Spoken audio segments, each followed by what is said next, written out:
Bonsoir et bienvenue sur la chaîne Darkaril pour cette vidéo toute particulière autour de Wrath of Ashardalon et donc de la campagne que je vais tenter de faire dans le cadre donc de cette recherche, de cette quête du Dungeon Crawler ultime. Voilà, on va essayer de tester donc au cours d'une campagne toute une série de rajouts et de règles maison en partie pour voir si ça tient la route et si on tient enfin notre super génial dungeon crawling qu'on adore à voir. Donc merci à tous pour avoir participé à ce petit jeu de sélection. On va pouvoir procéder au dépouillement pour savoir quels seront les héros qui vont aller affronter Ashardalon et ses sbires. Alors, le grand gagnant, on va les mettre dans l'ordre, hein. Le grand gagnant, c'est Quinn. Quinn, le prêtre humain. Je pense que vous imaginez qu'il va falloir un prêtre, un guérisseur dans le groupe. C'est sûrement une bonne idée. Donc, Quinn a remporté 5 votes quand même, hein. Bravo Quinn. Suivi de Bruenor. Bruenor, donc le guerrier nain spécialiste du coup de boule. Et j'imagine que vous voyez là-dedans une combinaison entre le gars qui donne des coups de boule et l'autre qui le guérit derrière. Peut-être, on verra si ça fonctionne. Donc voilà.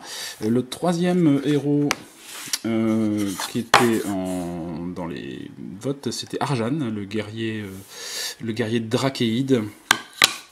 Bon, c'est assez semblable au niveau capacité.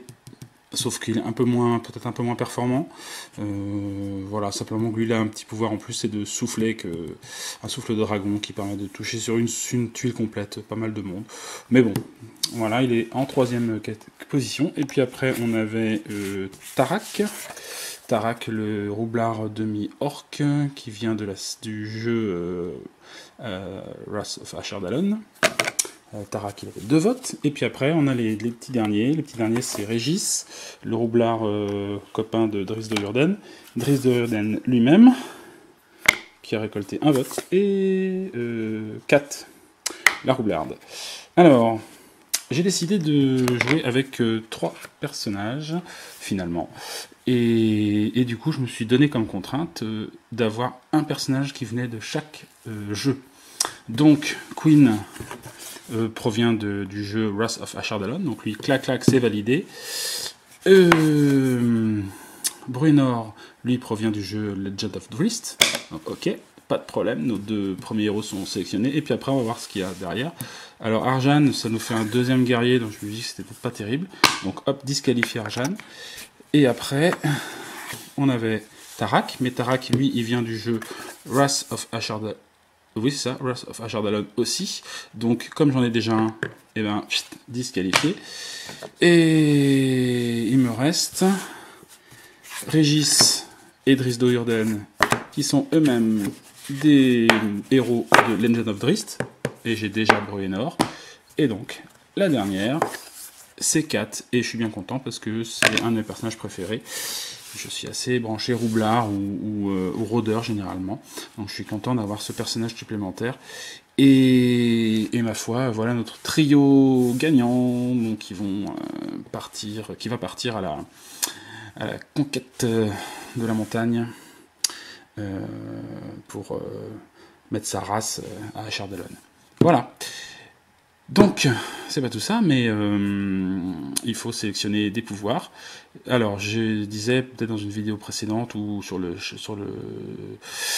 forum, je ne me rappelle plus, qu'en fait, pour la première aventure, je vais faire une aventure où les pouvoirs seront tirés au hasard.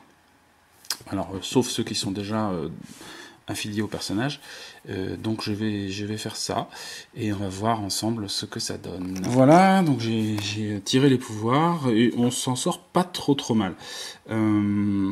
Pour Quinn, on peut voir qu'en fait on a tiré 2 pouvoirs à volonté qui proviennent de l'autre personnage, de l'autre prêtre, Thorgrim, de Castle Ravenloft.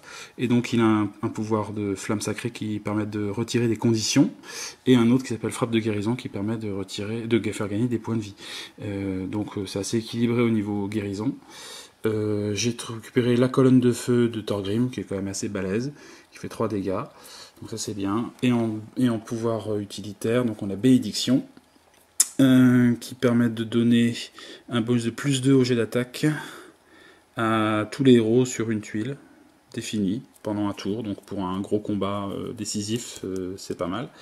Et donc il a son pouvoir utilitaire qui est lié au personnage de Queen, qui est donc le cantique de guérison. Et donc on voit bien que c'est le seul pouvoir officiel de Queen. Les autres, ce sont que les pouvoirs de Thorgrim. On verra si ça lui portera chance. Voilà pour Thorgrim. Pour Bruenor, donc la version, là, elle est pas bonne, puisque c'est la version non campagne. Pour la version de campagne, la limitation pour Bruenor, c'est qu'en fait, il ne peut pas prendre de pouvoir utilitaire avec le jeton posture. Vous savez, si vous connaissez le jeu de Legend of Drizzt, certains héros ont un jeton posture qu'on place de pouvoir en pouvoir, qui est assez puissant. Et donc, Bruenor n'a pas le droit à ce jeton avant de passer niveau 2. Donc il a sa hache ébréchée basique, voilà, son pouvoir quotidien à volonté, et c'est le seul qu'il a d'ailleurs.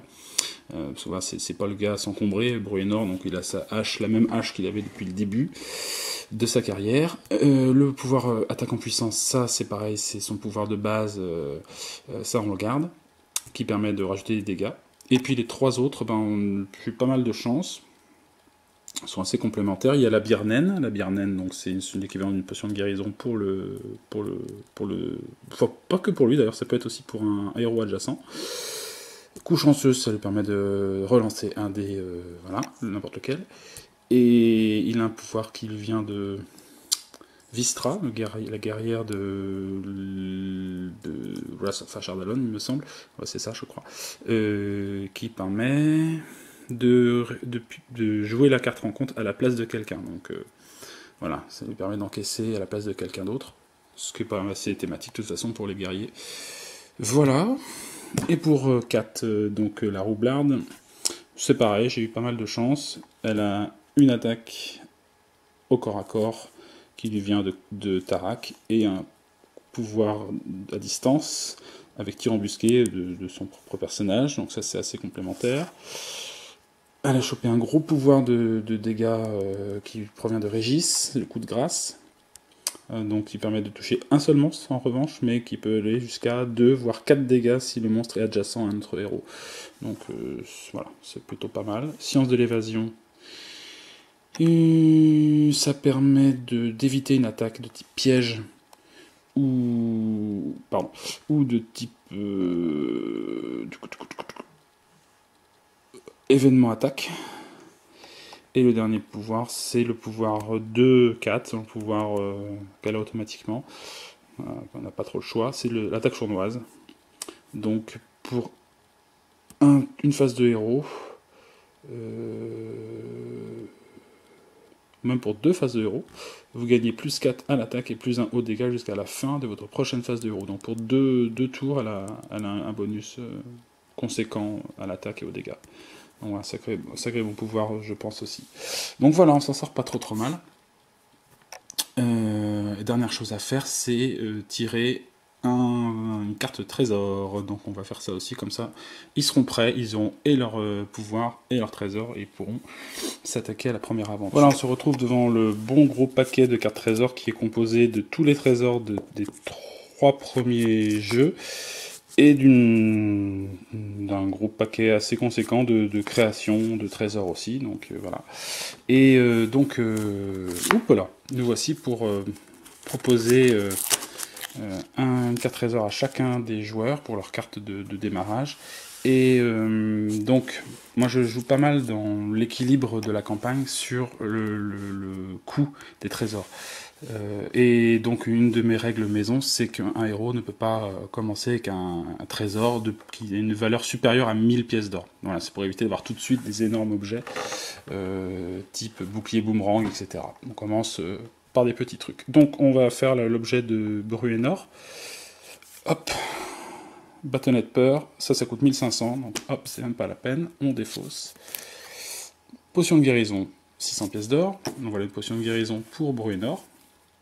Voilà, en plus de son Birnen, il va être déjà autonome au niveau guérison, relativement. Et on va prendre un pouvoir pour Queen, enfin un pouvoir, une carte trésor pour Queen. Collier de vitesse, ça coûte 1500. c'est mort. Parchemin de téléportation, ça coûte 1500, c'est mort. Porte-bonheur, 600 pièces d'or, impeccable. Voilà, un porte-bonheur pour Queen. Et enfin, le trésor de Kat. Hop. Cape d'elfe, 600. Et voilà, ça c'est thématique, je trouve une cape d'elfe pour un roublard, c'est très bien. La cape d'elfe, pour rappel, cette cape décorée vous permet de vous camoufler dans votre environnement, vous donnant l'avantage de la surprise. Donc, à utiliser avant de piocher une carte monstre, durant votre phase d'exploration.